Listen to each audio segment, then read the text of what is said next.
bienvenue à cette exploration des sources.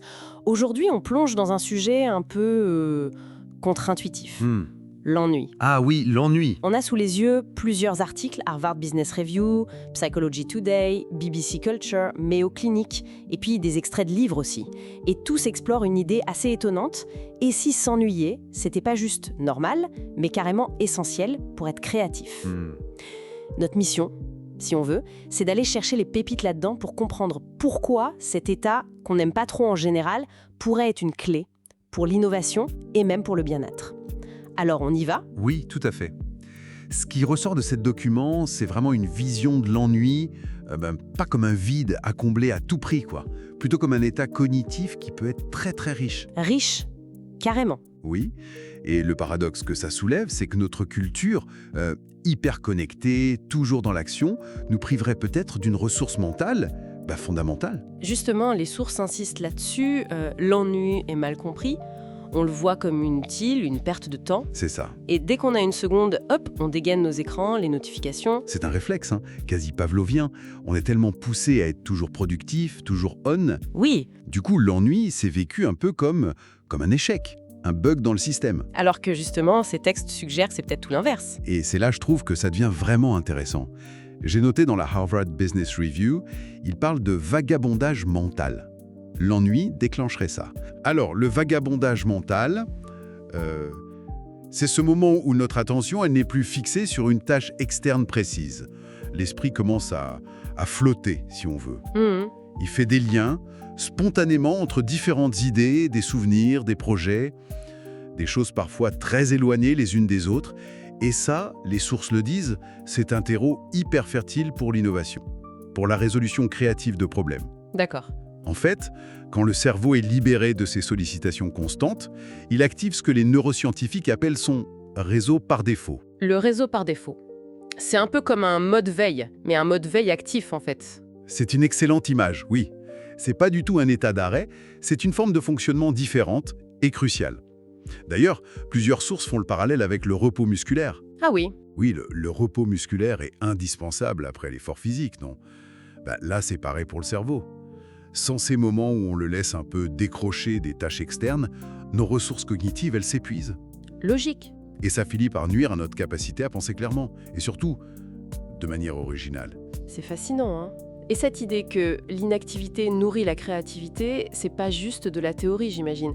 Il y a des exemples concrets dans les sources. Ah oui, tout à fait. BBC Culture, par exemple, cite David Bowie ou Agatha Christie. Ah, intéressant. Oui, ce sont de bons exemples de comment ce fameux réseau par défaut, activé par un moment de vide apparent, un voyage en train pour Christie, des moments d'observation simples pour Bowie, a pu permettre de tisser des liens entre des influences musicales, visuelles, narratives, des choses très diverses pour faire émerger du neuf. D'accord. Ce ne sont pas juste des anecdotes, la science le confirme aussi. Comment ça ? La science le confirme ? Eh bien, plusieurs études qui sont citées montrent que l'ennui, ça fonctionne un peu comme un signal biologique. Un signal sonore. Oui, il nous pousse, souvent sans qu'on s'en rende compte, à explorer, à chercher de nouvelles expériences ou de nouvelles solutions quand notre environnement direct ne nous stimule plus assez. Il favoriserait ce qu'on appelle la flexibilité mentale. La flexibilité mentale, c'est-à-dire ? La capacité à voir un problème sous différents angles, à pas rester bloqué sur une seule approche. Donc, loin d'être un état passif, l'ennui serait plutôt un moteur potentiel pour le changement, pour l'exploration intérieure. D'accord. Mais alors, la question qui tue, comment on fait pour réintroduire ces moments dans nos vies, qui sont souvent surchargés ? Les sources donnent des pistes concrètes. Oui, et des pistes souvent plus accessibles qu'on ne le pense. La première étape, et ça revient dans plusieurs textes, c'est d'abord un changement de regard. Changer notre perception. Exactement. Accepter l'ennui non pas comme une menace, mais comme une opportunité. Ensuite, il s'agit d'intégrer consciemment des petites pauses, des micro-pauses d'inactivité. Des micro-pauses, c'est-à-dire concrètement. Des choses toutes simples en fait. Regarder par la fenêtre quelques minutes entre deux réunions, sans but précis, juste regarder. Faire une petite marche, sans musique, sans podcast, juste marcher et observer autour de soi. Ou alors, et ça c'est peut-être le plus dur aujourd'hui, Ah, je devine. Résister au téléphone. voilà.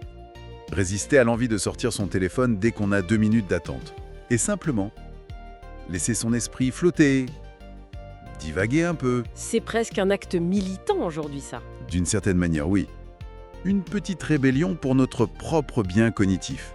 L'idée, c'est vraiment d'offrir au cerveau ces moments de... La Mayo Clinic parle de récupération neuronale. Récupération neuronale, joli terme. Oui.